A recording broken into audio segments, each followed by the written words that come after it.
Meu nome é Renato Rodrigues Gomes, sou ex-oficial da Marinha, Escola Naval 9093, sou mestre em Direito Público, sou autor desses 2 livros, Desmistificando a Falácia da Presunção de Inocência e Conscientização Jurídica e Política, o que você precisa saber para não ser manipulado por especialistas. Os 2 estão na Amazon disponíveis. Vou fazer breves comentários a respeito da liminar do ministro Alexandre de Moraes no mandado de segurança, impedindo a posse do delegado federal Alexandre Ramagem, indicado pelo presidente Jair Bolsonaro para assumir a diretoria-geral da Polícia Federal. Antes eu vou colocar algumas premissas para vocês refletirem. Primeira, os ministros do Supremo são infalíveis? Eles são seres humanos que não erram? São seres humanos de reputação ilibada e que nutrem a confiança total da população? Eles não erram, eles são infalíveis. Segunda premissa é o seguinte: artigo 3º da Lei de Introdução às Normas do Direito Brasileiro diz lá que ninguém pode alegar desconhecimento do direito para justificar algum ato ilícito que pratique. Outra premissa, artigo 21 do Código Penal: ninguém pode ser isento de pena de um crime que tenha cometido alegando desconhecimento do direito. Artigo 38, parágrafo 2º do Código Penal Militar: não se cumpre ordens manifestamente criminosas. Artigo 116, inciso 4 da Lei 8.112: não se cumprem ordens ilegais. Então são premissas básicas direcionadas a toda a população, sobretudo a quem se vale do direito como instrumento de trabalho. Mais uma premissa, essa eu vou frisar que é uma premissa doutrinária mentirosa, entranhada no inconsciente jurídico coletivo. Que premissa seria essa? Que o STF tem a última palavra em matéria de direito sempre. Isso é uma falácia, e é a falácia que domina e que nos trouxe a essa situação jurídica do momento, onde o STF usurpa o poder executivo na cara grande. Perdeu agora a vergonha, agora é escancarado. Por quê? Porque o presidente acredita nessa falácia.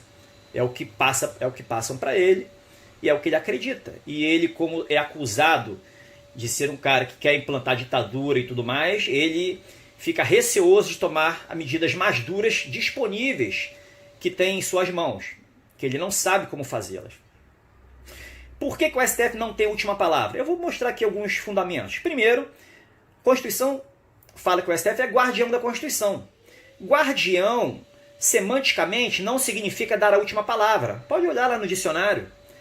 Não tem como se justificar isso, semanticamente, significando dar a última palavra. Muito menos juridicamente. Por quê? Artigo 2º da Constituição: os poderes são independentes e harmônicos entre si. Como haverá harmonia e independência entre os poderes se o STF dá a última palavra? Inclusive, se arrogando o direito de usurpar atribuições do presidente da República, de restringi-las, de dizer o que o presidente pode ou não pode fazer, valendo-se de princípios, da farra dos princípios, que são manipuláveis à torta e direito. A gente vê isso no dia a dia. Segundo, a Constituição atribuiu competências exclusivas aos chefes de poderes, ao Parlamento, à Presidência da República e ao próprio Supremo. Como você pode admitir que haja essa independência e harmonia entre poderes se um poder, no caso o judiciário, se dá o direito, se atribui, se arroga o poder de dizer não é bem assim, a Constituição disse, mas não é bem assim. Cadê a independência dos poderes? Terceiro, o presidente da República é o chefe de poder. A Constituição não estabeleceu poder moderador imperial. O STF não é poder moderador imperial. Então, como os ministros são falíveis, caso eles cometam um ato ilícito, o que vem fazendo já reiteradamente, o presidente da República tem o dever de impugná-los. Como eu disse, não se cumprem ordens manifestamente criminosas, como foi essa última, que eu vou mostrar mais à frente. Não se cumpre ordens manifestamente ilícitas. O presidente da República tem o dever de orientar a Polícia Federal a ignorar decisões ilícitas do Supremo Tribunal Federal. Ele é o chefe de poder e comandante da Polícia Federal. E o presidente da República tem o dever de impugnar decisões ilícitas advindas de outro poder. Quando eu falo impugnar, não é recorrer não, presidente. Que o senhor me escute bem. Não é. Quando o senhor recorre de uma decisão do Supremo, o senhor está legitimando um crime, no caso como esse que houve. Eu vou falar mais à frente. Recursos servem para cidadãos comuns, que não são chefes de poderes, que não têm o que fazer para impedir a violência que foi dirigida a ele por um juiz que não sabe, não tem senso de limite. No caso, estamos tratando de chefes de poderes. O senhor, como chefe de poder, não tem como recorrer ao próprio poder que está querendo destruí-lo. O senhor percebe isso? Como o senhor vai garantir a independência do seu poder, do poder executivo, dando a chave do galinheiro para a raposa? O senhor entende isso? Então, assim, o recurso é válido para quem não tem o poder jurídico que o senhor tem para defender o seu poder diante de uma invasão cometida por outro chefe de poder, por outro poder, no caso, o Poder Judiciário. Ainda, o senhor, quando tomou posse no Congresso Nacional, jurou defender a Constituição, defender a democracia. A democracia já foi para o espaço há muito tempo. O Estado de Direito também, desde o ano passado, já ruiu com essas ressignificações da Constituição feitas por ministros do Supremo. O Congresso Nacional que o diga. A sua competência para legislar sobre o direito penal já foi para o espaço. Crime de homofobia está aí. Contrariou toda a doutrina mundial, criminalizando ainda, fazendo de analogia. O artigo 5º, inciso 39, o artigo 22, inciso 1 da Constituição não existe para o Supremo. Mesma coisa a legislação processual penal, que o Supremo também inventou aquela regra processual para anular processos, com base numa alegação de ampla defesa. Ampla defesa, como se... O que é ampla defesa? Você enxerga o que quiser aí.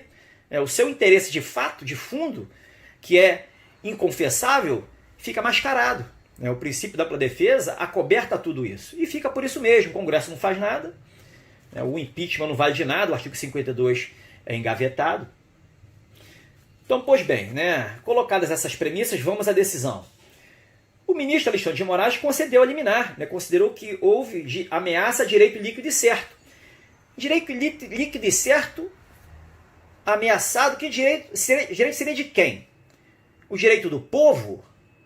Direito parlamentar? Será que o povo se viu o seu direito violado? Quem é o ministro Alexandre de Moraes para representar o povo? Quem é uma oposição vencida, com pouquíssimos votos, para dizer que o direito líquido e certo do povo está sendo violado? Se os milhões, a maioria de milhões, votou no presidente atual e está indignado com o que está acontecendo, então o direito líquido e certo já cai por terra, não existe. Fundamentos da decisão: violação da moralidade, da probidade, desvio de finalidade. O que significa isso?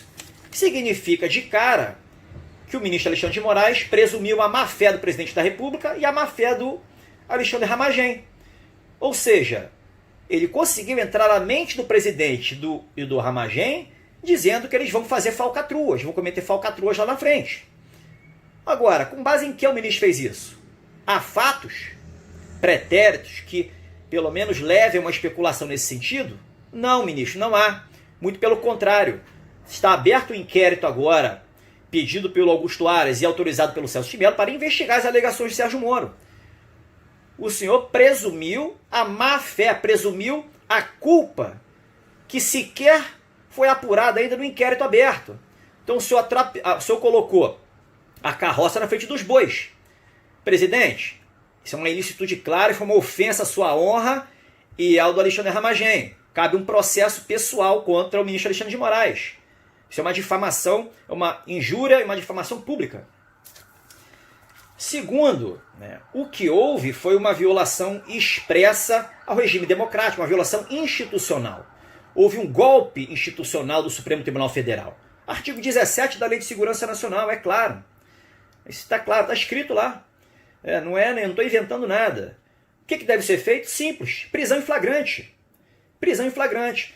Presidente, o senhor vai para a EBC, convoca a cadeia nacional de rádio e TV, denuncia o que ocorreu, apresenta os argumentos, mostrando que o direito está a seu favor e invoca o artigo 142 da Constituição para restabelecer a ordem que já foi para o espaço há muito tempo. prisão em flagrante. Digo para o senhor tranquilamente, não há golpe, não há fechamento de instituições, não há intervenção militar, não há ditadura, não há supressão de liberdades, apenas o senhor resgata, pelo menos, a esperança de entrarmos no regime democrático algum dia, que nunca existiu, os fatos demonstram. E o senhor resgata a esperança de que o Estado Democrático de Direito esteja ainda, pelo menos com arremedo existente. Isso aí é imperioso. Quando o senhor recorre, presidente, quando o senhor recorre, o senhor legitima uma decisão espúria. Então o senhor peca por omissão. O senhor peca na ação legitimando um ato espúrio, o senhor peca por omissão, não fazendo valer o seu compromisso, lá quando tomou posse, de defender o regime democrático, o Estado de Direito. Moral da história, está tudo errado. O direito bom, ele não é utilizado, ele é abafado, sobretudo pela falácia de que o Supremo Tribunal tem a última palavra. Que fique aí para reflexão, que esse áudio chegue no presidente e que o Brasil entre no seu rumo certo. Não é por aí.